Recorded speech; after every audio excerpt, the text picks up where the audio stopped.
Hi, my name is Simon Hedley, known to my clients and partners as a Strategic Alchemist and an ultimate connector. I'm a chartered accountant who brings together and bridges the worlds of business philosophy, finance, marketing, optimization, ontology, and so much more. Always focused on one thing, the simple idea that can make the difference to people and projects so we can tip the scales in their favor and get them complete. Pause, Stop, Reset is all about the three little words that can make the difference. They have for me and my clients, and I hope they will for you too. During the show, you'll get to learn about my guests' real-life experiences and the insights and lessons they've learned as they've navigated the resets in their personal and business lives, which you'll be able to leverage yourself. So let's start the show.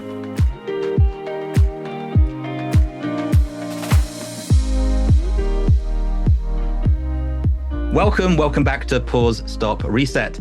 Today I'm joined by a friend who really needs no introduction at any time at all in the worlds of online business, marketing, or audience building.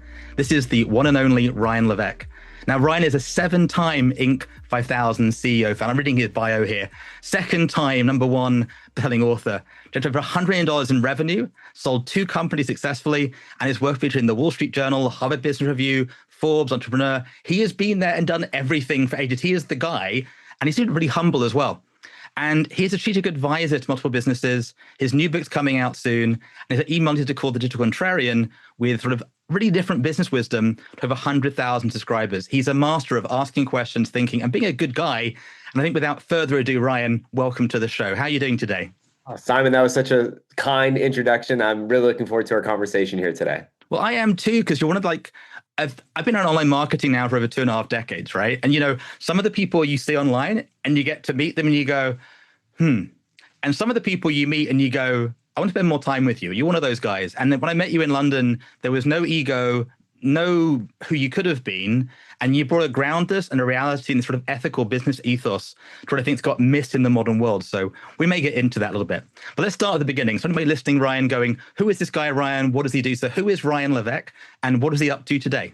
I think I'm probably best known in the industry as the author of a book called Ask, which is a book about all about understanding your market at a deep emotional level. The writing of that book led to creation of a company, and that led to the creation of a software business that we sold in 2024. And that's ultimately what brought you and I together in London at an event where we were celebrating that merger, that transaction in London. And it sort of led me into this new chapter of life. And this new chapter of life, what I kind of define as my second mountain, is definitely one that's taken me in a very interesting direction. And I find myself with my family living on a farm in rural Vermont, where we raise and grow most of the food that we eat as a family.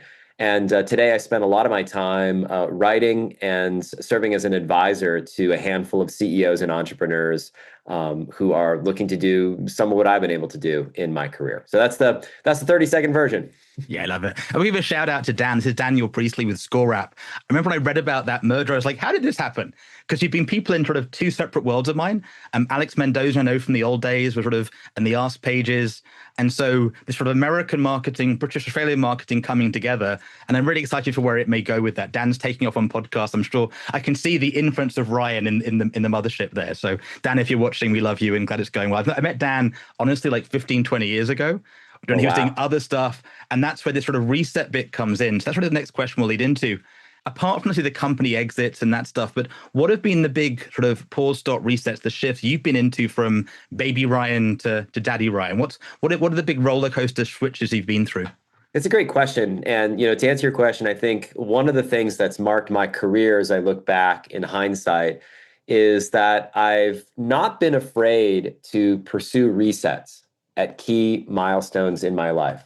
So if I go way back to university, in university, I studied neuroscience, and I thought I was going to go to medical school and become the next great neurologist or neurosurgeon. And I ended up not going in that direction, became really fascinated in psychology and specifically consumer psychology and the psychology of capital markets, which led me to work on Wall Street. And while I was on Wall Street, I realized that I had this desire, this fire in me to go on an adventure. And at the time, that adventure was to move and live in Asia. And I gave up this very promising career on Wall Street to pursue a career living and working in China. At university, I also studied Mandarin Chinese, and I became really fascinated in the Chinese culture. So my wife and I lived and worked in China for about 5 years. And again, a very promising career in that direction as a bilingual English, Chinese, Mandarin, Chinese speaking professional. And in 2008, decided to give all that up and start my own business. So we donated everything that we owned at the time, and except for 2 suitcases, and I started a business of all things, teaching people how to make Scrabble tile jewelry online. Of course you did, right? That's what you do, right? Natural, right? And for me, it was a practice business in many ways. It wasn't like my forever business, but it was a practice business to really learn the world of online marketing, digital marketing, how to build a website, how to build an email list, how to create digital products, and just sort of the dynamics of that and running your own business.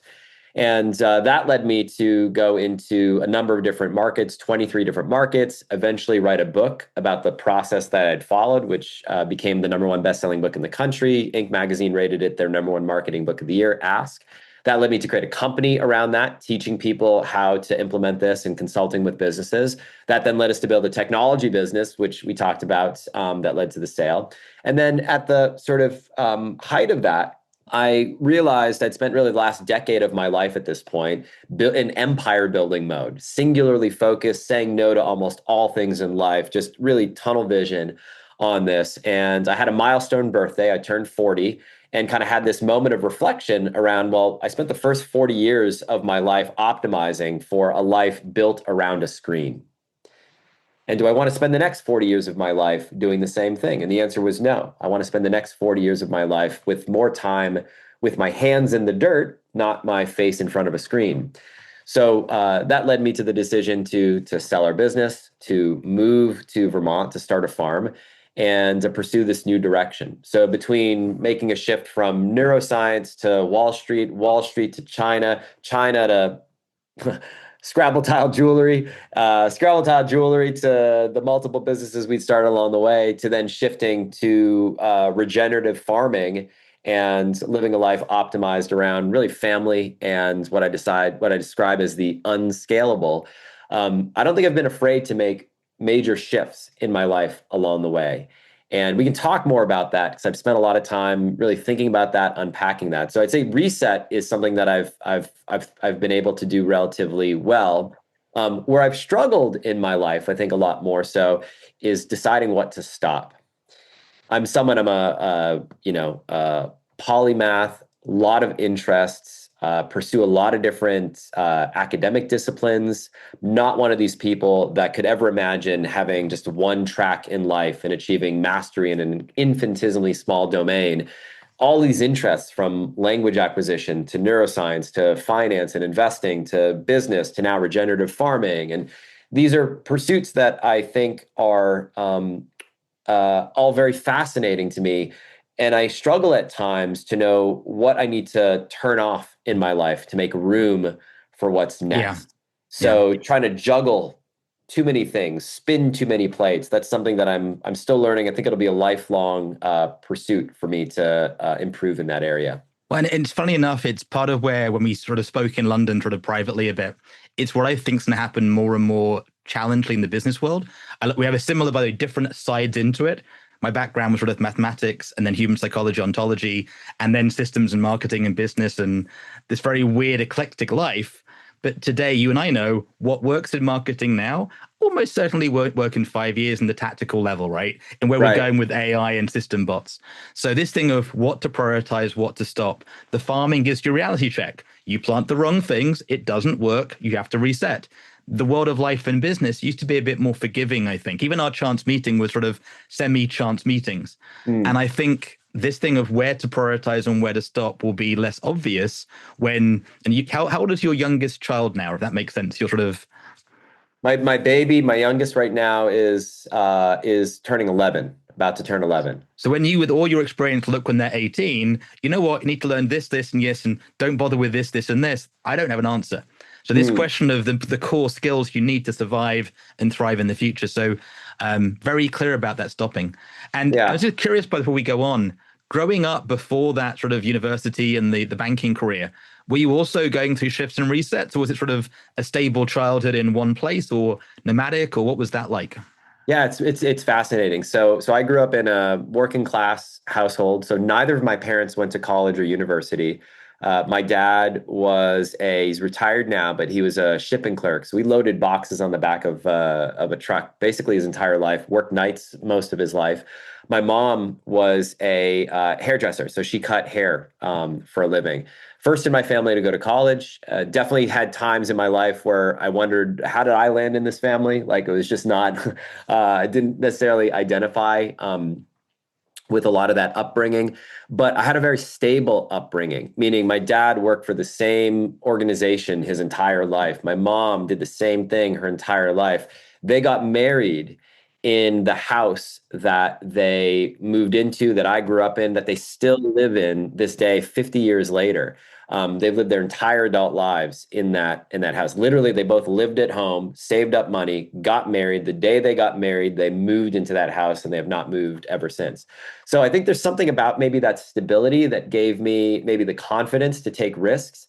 But at the same time, my dad was a union worker. He had a safe, career, safe job. My parents always preached that old sort of mentality of get a good job with a good company that's going to take really great care of you, sort of like that antiquated paradigm that we know Yeah. today it isn't really reality. Be a But company man. It's a good thing to do at a workout. Yeah. yeah, but 40 years ago, when you're a kid and you're hearing these messages, it kind of gets drilled into you. So I definitely had that kind of unlearning that I needed to go through. So very stable from that standpoint. Did very well academically, but I was also a bit of a troublemaker. Now I know where I like you, Ryan. This is a good side. Yeah, definitely a bit of a troublemaker in school, and had the same challenges where I was, captain of the soccer team. I was, played two musical instruments and, multiple sports, and I did acting and drama and musicals, and trying to figure out how to juggle all of it. Had a hard time with the stopping. Had a hard time saying, well, I want to do all of it. Like I'm at this buffet and I want to try all of this. Like I can't say no to things. And so I would, find myself burnt out. Like oftentimes in high school, for example, like in my teenage years, I would get home after everything, after, soccer game, after jazz band practice and whatever other things were going on. I'd get home at night, I'd eat dinner, 8, 9 o'clock at night, start my homework at 9, 10 o'clock at night. And just with the workload that I was doing, I'd be doing homework from 10 o'clock at night till 4 in the morning. Wow. My dad would be leaving for work at that time to do his night shift. And then I'd get an hour or two of sleep and then do a full day of school again and then just do it all over again. And like, I think now it's like insane. I can't imagine But having. back then it's what you did. So it's good that you have that self-awareness. And I'm curious, like for me, I found Tai Chi when I was 14, 15 years old. So from my Mm. weird side is I was actually a Tai Chi guy 25 years in. And out in Asia, did you come across much of sort of the Taoism, the Tai Chi, the meditation, the mindfulness? What's so interesting is that's actually what drew me to learn Chinese. So when I was studying at university, I was studying neuroscience, and I became really fascinated in learning the mechanism behind traditional Chinese medicine. And when you start going down that path, you quickly realize that if you want to study the texts in that space, You need to learn Mandarin. Yeah, yeah. Mandarin, exactly. You need to be able to read and write Chinese characters. So I started taking some classes in Chinese, and in the process became really fascinated with Chinese culture, Chinese language, Chinese history, everything that you're just describing, from Taoism to Confucianism to Eastern philosophies to Eastern medicine to understanding acupuncture to understanding herbalism and moxibustion and just everything associated with that. Just took me down again one of these like deep rabbit holes. And in the process, kind of became more fascinated in Eastern culture and less so in the sort of the realm that originally brought me there. So, I think there's so many lessons that we can learn when we study a foreign language, and I'll maybe bring this this point Yeah. home for our conversation. That I learned to appreciate the nuance of language in a deep way. And there's two levels to that. One is the nuance of the words that you're using, but the other is actually the way in which you articulate these words. And so I spent a lot of time really working on my ability to sound like a native, to the extent that I could actually have a phone call with a native Chinese speaker and having never met them before, have a conversation over the phone, and then meet later on. And for them to think that maybe I wasn't a native Chinese speaker, but I was definitely like American-born Chinese or Hong Kong, like Chinese parents, just based on the way I could speak. And that was more of it's not a brag, it's just more of like I became really hyper tuned to how important it is to sound like your market, Yeah. to sound like the audience, the people that you are looking to make a connection with, to sound like one of the natives, so to speak.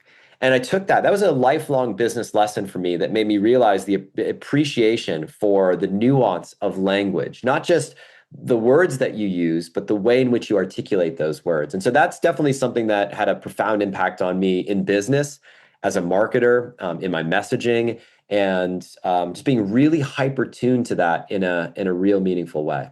It's a beautiful insight, by the way. I can deeply appreciate it, and I can't do it, especially with Mandarin, the tones, the sounds. I Right. know that I can't say Sifu the correct way. I know there's differences. I know how to, like, I get it, but I can't do it. And I'm, for my own sin, sort of hyper acuity stuff.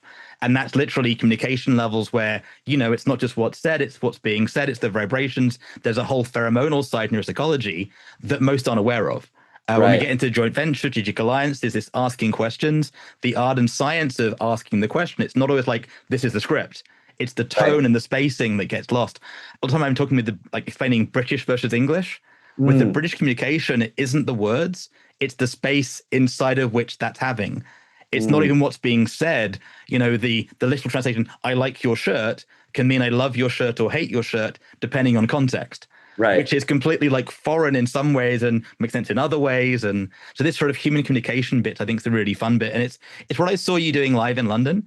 And if you Mm, get a chance, do watch Ryan live, because you actually explain things with a deep depth of knowledge, but a low gradient. You know what I mean? mm, Like understandable without being condescending, without mm. being "Hello, kiddies, this is what's going on," but also masterful distinction if you're there to pick it up. So that's really useful. I appreciate that. It's, I think, something I work hard on. One of the things that really frustrates me a lot when you maybe learn from a thought leader or you hear an author speak or maybe someone that you respect is that there's an overemphasis on the sizzle and not enough on the steak. Like very bloviated or deeply held convictions and opinions that aren't necessarily backed up with any sort of validation, any sort of data. And I think the real magic is both to be able to communicate with a sort of sense of poetic prose, whilst at the same time having the data and the science to back up the assertions that you make. And I think it's a rare combination, something that I aspire to be able to, okay, I believe this. Why do I believe this?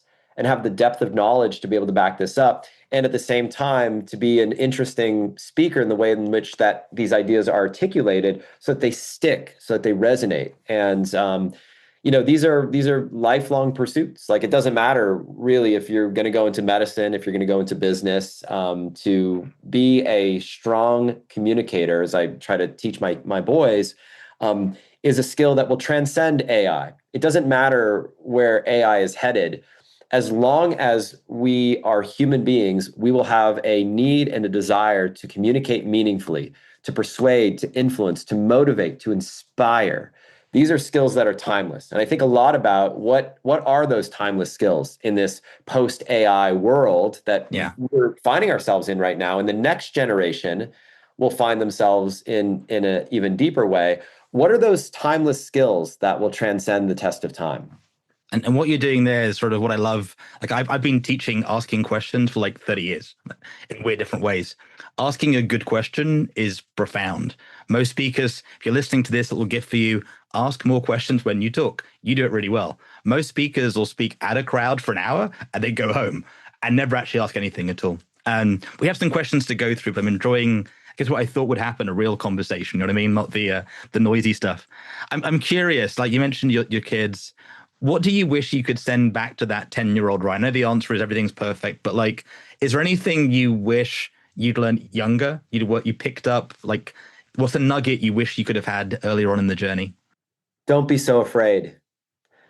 Growing up, I was so fixated on getting A's, being an A student. I was there. I'm jumping in. I was there. The problem is once you've had A's, anything that isn't a failure and it becomes a problem and you become, hey, Ryan, you're the smart guy, get everything right. Yeah, that becomes. Exactly. So you take fewer risks because you can't lose that identity of being an A student. And, it's crushing to get a B or God forbid a C in school. So you take the safe route. And I think for me, I took the safe route, and it wasn't until I started my first business, and I was still fairly young. I was 24 years old. This is the Scrabble jury was 24. This is the Scrabble. So it's between 24 and 26. I've got to kind of do the math back in my head. This is 2020, 2000. Early 20s is good. We're 24, friends. 25 is right when right around then is when I made that move. But I went through this quarter life crisis, and Simon, I went through this burning of the ships experience. And I've done that a few times in my life where I found that if I'm going to do this, here's what I need to do. I need to quit my job. I need to donate everything that I own, which is what I did at the time in China. My wife was pursuing a PhD at HKU, Hong Kong University. I was based in Shanghai. She was based in Hong Kong. Wow, that's challenging. Bi-country marriage where it was very like romantic at the time, where we'd be flying to see each other, and we'd rendezvous in Malaysia, or we'd meet up in some Southeast Asian city, and we'd see each other on the weekends, and talking all the time, obviously, but every time we met up it was like this romantic getaway. So it was a very romantic period in our lives. But at the time she was in grad school, and I'm living this posh life in Shanghai, making all this money. And I gave it all up, and we moved into student housing. And this was a tiny little space in Hong Kong. In Hong Kong, and she was still in grad school at the time. And I donated everything I owned except for what I could put in the suitcase on my flight from Shanghai to Hong Kong. We didn't have a whole lot of space, and I remember experiencing some of the most satisfying days of my life, because I could wake up. And it was so liberating to have so few material possessions that were holding me back. I mean, I had a few shirts, and we were living on an island called Ma Wan in Hong Kong. So Hong Kong is an archipelago made up of all these islands, even though Hong Kong Island is sort of best known, and there's Kowloon on the mainland side. But there are all these tiny little islands, some of which are only accessible by ferry. And we lived on one of these islands. So the only way to get to our island was on a ferry. And we had a tiny little grocery store, one or two local restaurants, and that was it. And I'd wake up in the morning at 5 a.m. and I'd just do laps around the island, thinking, just walking, first thing in the morning, just walking and thinking and figuring out what it is that I would do next. And I think living those lean years were transformative for me, because what it did, going back to this idea of fear, is it made me realize that most people in life are afraid to give up good in order to go after great. And I think what's incredibly liberating is that when you give it all up, when you let go of everything that has held you back, all the golden handcuffs that have you tethered to the life that you're living right now, and you release yourself from it, what you realize is how little you need to be incredibly fulfilled.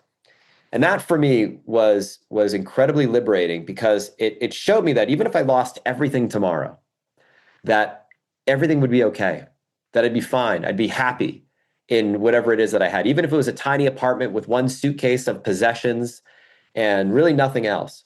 And for me, when people ask this question, how do you develop more courage? How do you become more courageous?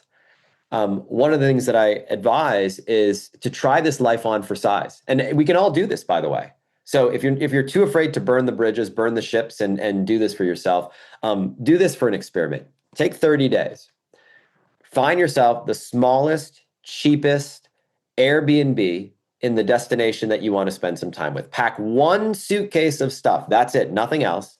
And put yourself in that space for 30 days. You can't bring anything that doesn't fit in that suitcase. And for me, I had a laptop computer, an internet connection, and a library card, and that was all I needed to start my business.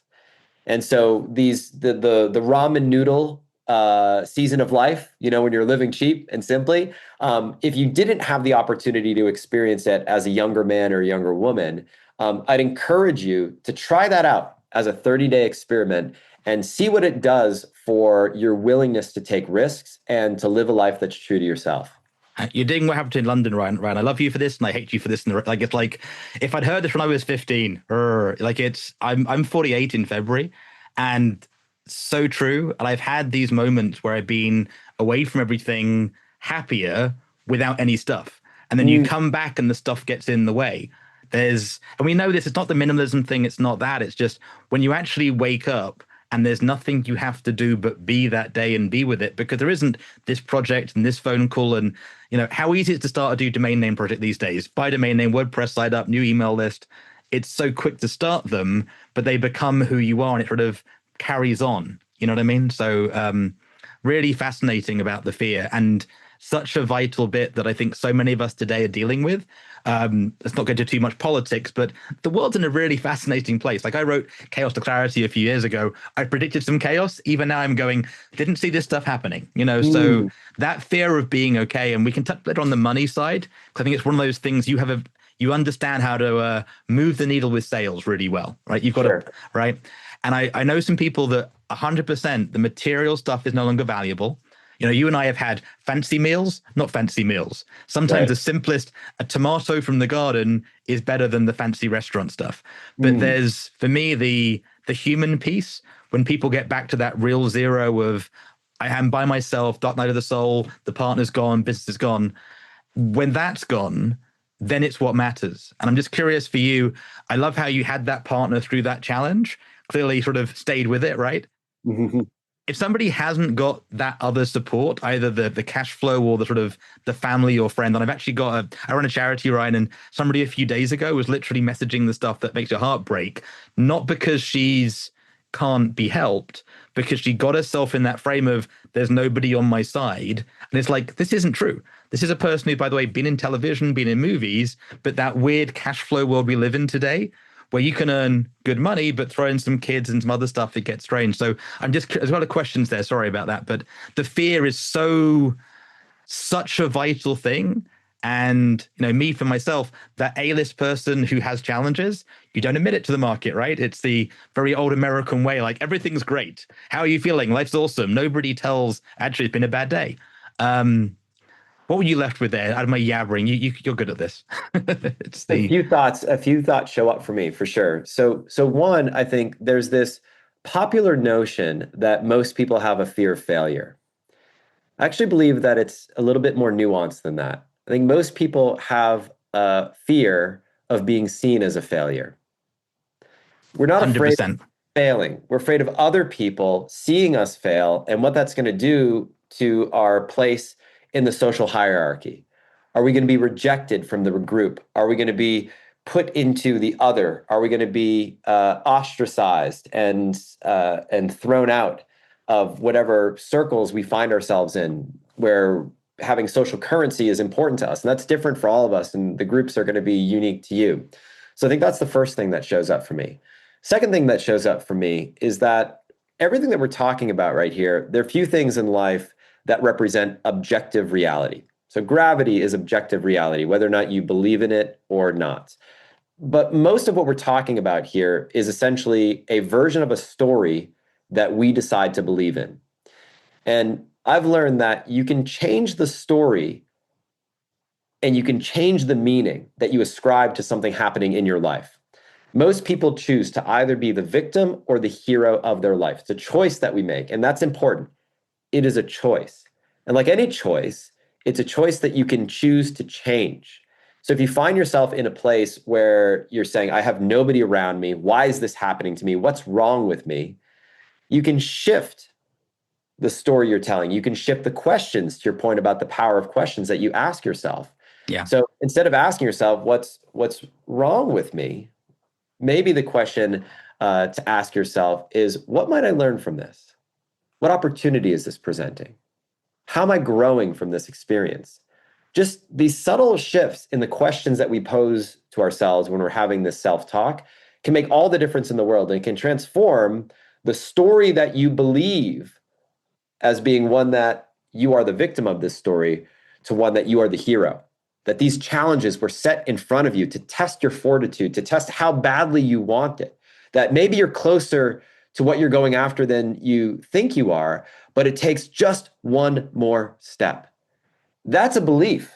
That's neither true nor not true. That's just a subjective reality that you have the opportunity to choose for yourself. So those are two things that show up for me. This idea of failure versus being seen as a failure, and this idea that we are all in a position to choose the story that we want to believe.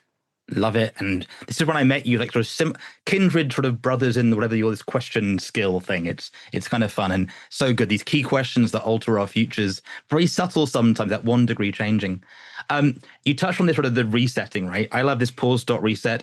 For me, one of my not escapes, but the moments of doing it has been books and movies, especially, you know, weird movies, weird books out of nowhereville can change the mood, change the mindset. I'm curious, any books and movies that have really been there for you on the journey? Yeah, it's interesting when you asked me this question in preparation for this conversation. It's funny. I literally, as we talked about before jumping on this conversation, just getting back from hiking the Grand Canyon with my eldest son. And it's a experience that I'll remember for the rest of my life. And it ties back to an important question that I think is really important to reflect on. And I'll give you an answer. It's a movie, by the way. There's a question that I invite most people that I work with to answer before we begin doing deep work together. And it is, what are you optimizing for in your life? What are you optimizing for right now? Because life is just a series of trade-offs. You can't have everything that you want, but you can have anything you want. You just have to decide what you're willing to give up for that. And so for me, what I'm optimizing for is very simple. I've got two boys who are at an age where I've got a few years left with them at home before they move out. Every decision that I'm making in business in my life is, to paraphrase Thoreau, is to suck the marrow out of this season of life. And for example, hiking the Grand Canyon together to be able to see the sun rise and the sun set over the Grand Canyon is a vision in my mind that I will have for the rest of my life.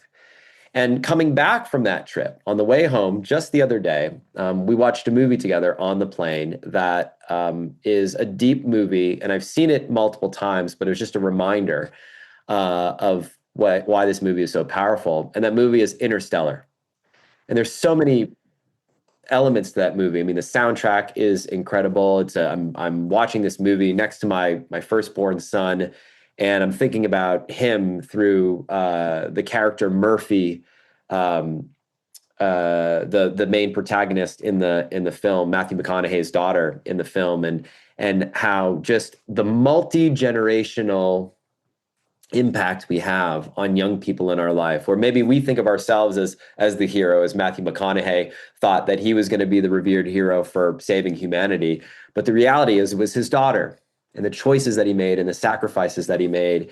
And it just reminded me of the ripple effect of the impact that we can have in the world.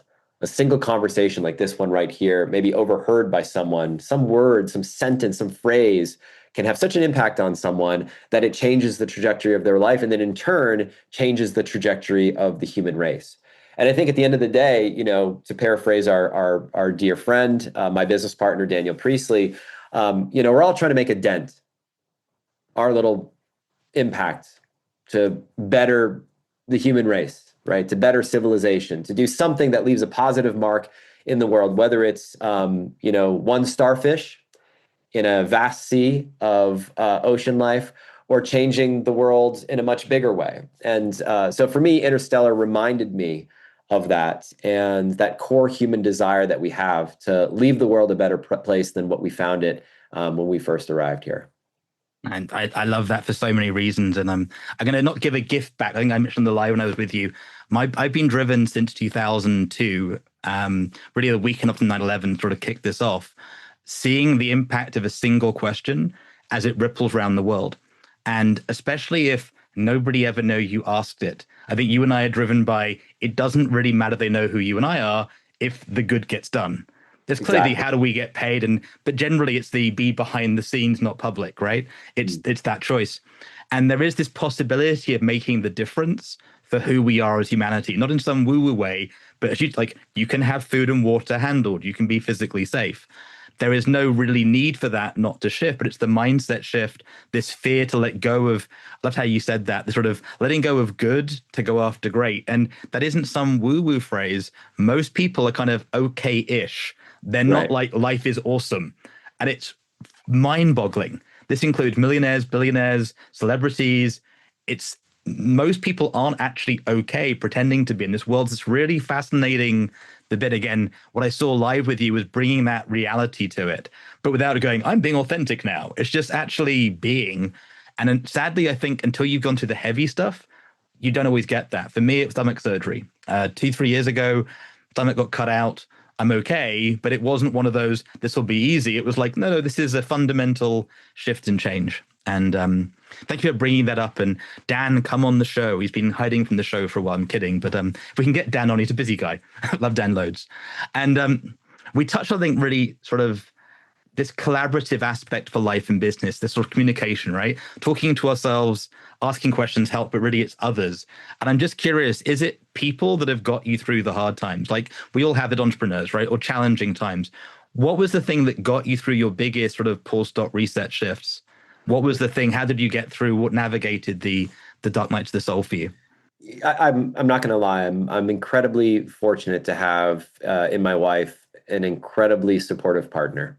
I think in every one of these major resets that I've had in my life, the people closest to me, my parents, my friends, had this reaction. Are you crazy? Like, when I told people, yeah, I remember having a conversation with a colleague in Shanghai as I'm leaving this career. I'm on this trajectory where if I keep doing what I'm doing, I will be certainly the country manager. And I was working for AIG, which American International Group, one of the biggest financial institutions in the world.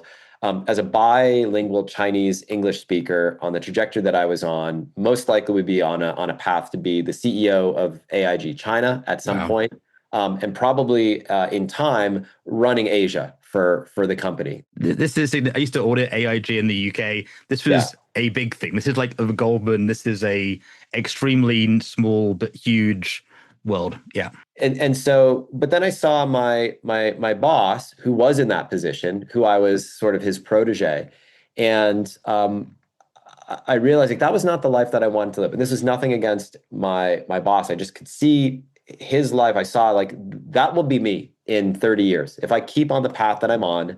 As a 25-year-old, by the time that I'm 50, 55, I will be in his position. And do I really want that to be my life's work? So I think for me, it was about really reflecting early on that experience, and and making a decision to shift.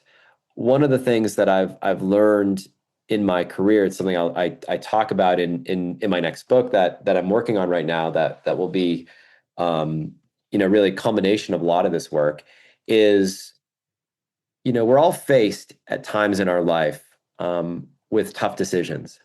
And I just got back from this trip with my son, and it was a father-son rite of passage trip. And one of the things that we spent time exploring was, what does it mean to be a man? Huge question, especially today. What does it mean? It's a great question, challenging. I don't know. I jumped in. Sorry. Like it's. I don't know that there's a right answer or an only answer, but I believe when I was posed with this question, again talking about the power of questions, the answer that showed up for me was that, and this is not a complete definition, but it's part of the definition for me, is to do the right thing even when the right thing is the hard thing. And I think we're faced with hard decisions every day in business, in life, and there is the road less traveled. And I believe taking the road less traveled does make all the difference, to paraphrase and quote Robert Frost. So for me, the phrase that I spent a lot of time exploring in my forthcoming book is this idea of following the contrarian voice of your heart. Learning to listen to that voice, to recognize that voice, even if that voice is just a whisper. And for me, it's guided me not only in life, but it's guided me in business. It's guided me in business when much of the world is headed in this direction, like we talked about in London, to zig when others zag. The rest of the world goes right. Maybe it makes sense to take the path over here. Maybe it makes sense to do things a little bit differently. Now that's increasingly challenging because we find ourselves in these echo chambers and we have this false sense of reality when we're distorted by living life through proxy, through abstraction, through experiencing it through social media and the echo chambers that presents to us, where we think that this is the only way. And we have all these biases in our brain, and yet we know in our heart that maybe that's not the right path, or at least the right path for us. It's not the right path for me. And having that courage to not only listen to that voice, but to follow that voice, I think is really the secret to a life worth living. So as I think about the lessons that I'm trying to instill in my boys and pass along to them, this is one of them. As boys who are becoming men, to learn how to listen to that contrarian voice of your heart.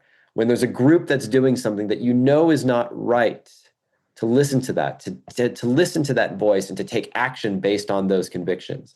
And you know, I'm forgetting the original question, but that's what shows up for me in this idea of pursuing that in life. No, it's really, really wise. And I think many people have got so muddled about what that voice is, especially when, again, it's sort of the question I want to ask you, given your marketing background, right? If somebody is here going, I can't pay the rent this month, cash is screwed, nothing's working, quote unquote, how do they reset? But so much, the echo chamber is only clear if you know what that is. And if you aren't aware of how much it's filtered and valued, and somebody gives you a frame that is very clearly spoken, but it's nonsense, but they haven't got that sort of science brain to unpack it. Because it takes a lot these days, because unfortunately, people like yourself and others validly have taught the power of asking questions in these frameworks that then people have taken, then taught others, and then taught others, but they've forgotten that core essence of, and help people. They've actually, or worse, they buy their own BS. They buy their Kool-Aid that then get replicated out. And we've seen this, so many of these like billion-dollar companies that then implode, and you're like, it was never actually working. And everybody goes, I thought it was going to work. So I'm talking around it. I love what you shared. I'm just curious with the time we've got, if somebody is going, I want to reset, especially in sort of the marketing, the financy, the cash split, I do believe there is that trust, the instinct, the unexpected connection. I'm a big believer in discovering these key connections for ourselves, right? And finding those voices that really help at the right time. And there is something there for me about that. But I'm curious for you, if they're listening in, want to reset, where should they start, apart from read the new book, which is coming out soon? I would say the phrase that comes to mind is, the faster you get to the truth, the faster you get to the cash. Wow. And that shows up in a number of different contexts. That shows up in a one-on-one conversation where you're trying to understand what's the real problem that this individual is looking to solve, that this business is looking to solve, and why hasn't that problem been solved at this point? What's really going on? In a marketing context, it's asking open-ended questions to uncover the natural consumer language that's being used to describe the pain, the emotion that someone is experiencing that's holding them back from accomplishing what they want to accomplish in life and the problem that they're looking to solve. And then resisting the temptation to sanitize the language by saying, okay, I know exactly what you mean. I'm going to throw this in AI and have AI Bayesify this language so that I can oversimplify it. No, it's the warts and all, it's the mistakes and all, it's the imperfections in the bending of the hat that make it real. Because what's real is rare, and what's rare is valuable. So in business, truth, reality, these are the things that you need to pursue. Not chasing some trend, not jumping on some bandwagon. As I described to my kids, there are no shortcuts in life. There are no shortcuts in business. There are only long cuts in disguise. And if you try to take one of these shortcuts, I can tell you, you're going to circle back to the beginning and said, okay, so if I just put some hard work in, figure out what people actually want and give it to them, as hard as that may be, that's really all that business is about. That's the truth right there. Find out what people want and give it to them. The challenge, of course, is sticking with it long enough and having the discipline to do that, and not chase some crypto scam, not chase some AI quick path to cash. Focus on the fundamentals. There are no shortcuts in life, only long cuts in disguise. Love it. We've got some real gems. I know you've got to wrap up for the family and everything else. If someone wants to follow you, get in touch with your newsletter, learn about the new books and things, where is the best place for them to go today? Best place to go is thedigitalcontrarian.com. And the reason for that is a weekly newsletter that I personally write by hand. So talking about the road less traveled, when I saw the enthusiasm and irrational exuberance around AI-generated content reaching a fever pitch, I asked myself, what if I did the complete opposite? Instead of trying to shortcut the amount of time it takes to write a weekly newsletter by relying on AI, what if I write the newsletter myself by hand every single week? What if I take an entire day, 12 to 14 hours, to deeply research, deeply think through the ideas that are being shared there? Could I perhaps create a category of one? And what I'd love to invite anyone who's listening to this or watching this right now to do is to check it out at thedigitalcontrarian.com. And we go much, much deeper on some of the ideas that we've explored here today and many more. And my experience of it generally, I read it, I enjoy it, it's good content. And what I love about it, you're not doing the bait and switch most of our lovely friends do of just join this, there's no sale. Like, you make offers occasionally, but it really isn't that. It's good content given, because thankfully you're in a place where you're not having to make $100 to pay the rent this week, right? You're sort of in that good place. And I'm really looking forward to seeing what happens as the tools you're bringing with Score and with Dan help others entrepreneurs more. Any other guests you think should be great guests, let us know. And I want to be the sort of passing thought, right? They're there going, that guy Ryan was clever, he said. What's your final wisdom thought before we wrap up the show today? What I would say is this, in business, you don't have to get it perfect. You just have to get it going. And the best time to get it going is right here, right now, today. So what I would encourage anyone, if you're watching this or listening to this right now, take one idea that really resonates with you. You can discard all the rest. One idea that's really sticking with you right now, that's really resonating with you, and put it into action today while you have energy, while you have momentum, and take advantage of this moment in time. I love that. Ryan, thank you so much. And thank you to your wife and your kid letting us borrow you for this sort of hour today. I hope they watch us in the future. And if you watch this and you get value and you've taken action and you bump into Ryan, let him know, because I know that you really care when others take impact on what you share, right? So look forward to learning more at the new stuff coming soon, zigging when you zag. And Ryan, keep being you and sharing what you do, because it really helps people. Thank you so much for doing the show today. And we'll see you next time for Pause, Stop, Reset. Once again, I'm Simon Hedley. Thank you for listening to this episode of Pause, Stop, Reset, which is brought to you by the team at simonx.com and published by thesimpleidea.com. So you get maximum value and to access all the bonuses and gifts, make sure to head to pause.reset.com, register and explore the portal. And if you're looking for great people, check out onesmartnetwork.com. If you've enjoyed the show, do give us a positive review, subscribe, and share this episode with friends. I can't wait to share our next episode with you. Till then, remember you can always choose to pause, stop, reset.